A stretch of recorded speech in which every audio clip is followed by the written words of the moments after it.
I actually agree with you 100%, just not in the way that you think that I do.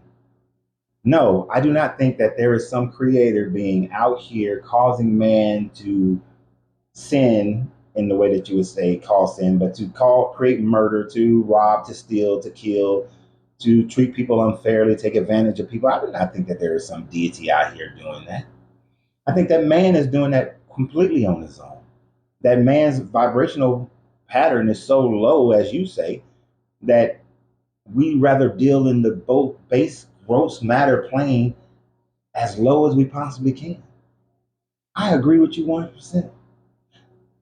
The problem is that the only freedom that comes from that is to take personal responsibility for your actions and for the action of the general consciousness of man. The problem is that you would rather put morality and consciousness outside of yourself and on some deity, believing that it is a requirement to believe in that deity in order for man to raise their vibration. Because without that, then man cannot raise his vibration and he sinks down into hell. So we're actually in agreement, but our solutions are completely different because the rationale of our agreement also differs. Now, you need a God. I do not. That dependency that you have will cause you to always vibrate lower than you really should.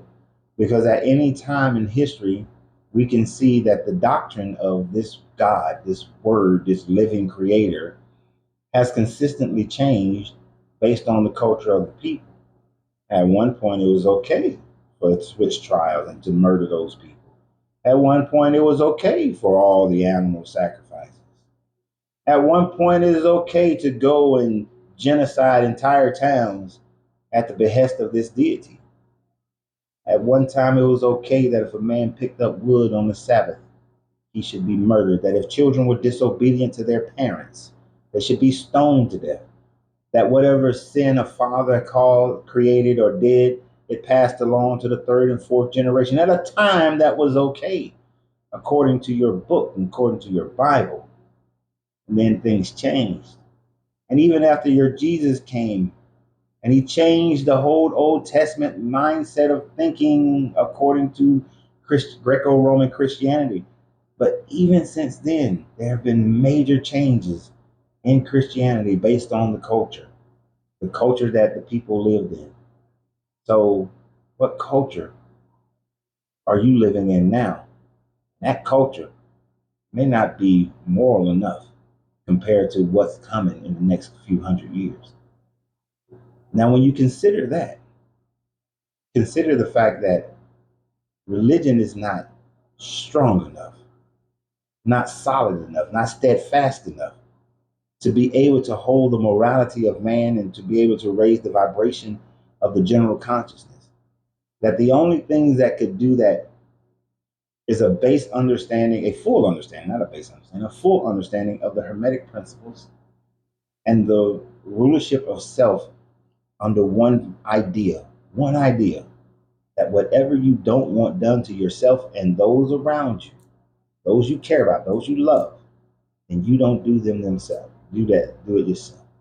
If you strip away all religions, if you take away all nations and borders and all the things that divide us and separate us, if you take all those things away or keep them into account, if everybody on the planet lived by that simple rule, it would do more good than any religion has ever done on the planet. I don't want to be murdered, so I won't murder. I don't want to be molested, so I won't molest. I don't want to be stolen from, so I won't steal.